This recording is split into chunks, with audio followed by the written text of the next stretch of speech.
My my biggest competitor with one of my best clients has turned out to be the individuals that actually place there, and it's getting really annoying.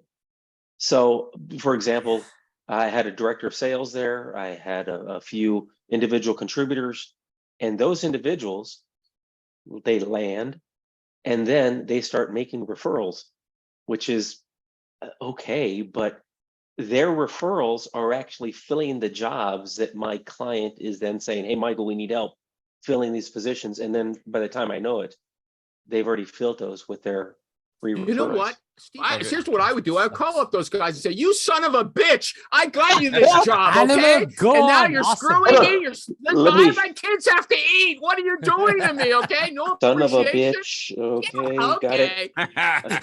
His client company has an opening. The guy who's in there already, who Michael G. Cox put in there, knows about that opening, and he knows someone who would be good for it. Okay, so then Michael G. Cox wants to pay him to get in touch with me. Don't give it to your employer for free. I want him to pay me $10,000 or $20,000 for this, okay? And I'll give you $3,000 cash under the table, okay?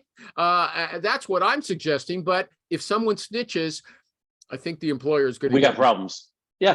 What would happen? Okay, Mary the recruiter. Let's go back to I have a question. What if you offer it as a standard referral for any positions you're working on in your company email header? Can't you offer it as a standard thing? Then it doesn't fall under that purview, right? Yes, I get what you're saying, Mario, but you're already having the defensive conversation that would come up, and it would come up. And it would also cause strife or conflict between the individuals that I placed and their new employer. True. So one thing is often the case is that when you've hired someone, it's expected that you don't carry on conversations with the person you've placed. But I would say that it's a good policy to check out that everything's working out with them, that keep the relationship open, and to ask them, well, you know, someone referred you to me to make this placement in the job that you've got. So I would like you to return the favor and refer anyone that you think would be good in the company, and I'll do that. I'm already in the door. I'm already doing all of their placements. I am their guy. Well, the problem is that when they mention, okay, we have this position open, I am on it. But then they also mention it to their recent hires that I placed there. Well, in which case you're not exclusively on it. So when you're selling a house, you've got an agent who's selling. This is not a retained relationship, correct?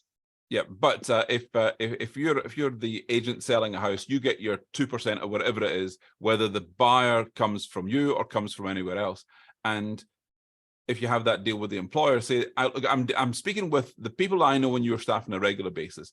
I'll come up with leads. I'll find things that they don't think are relevant. I'm the detective in this situation, and I'll find the leads and I'll make it happen. So, and their response would be, no, we can do that.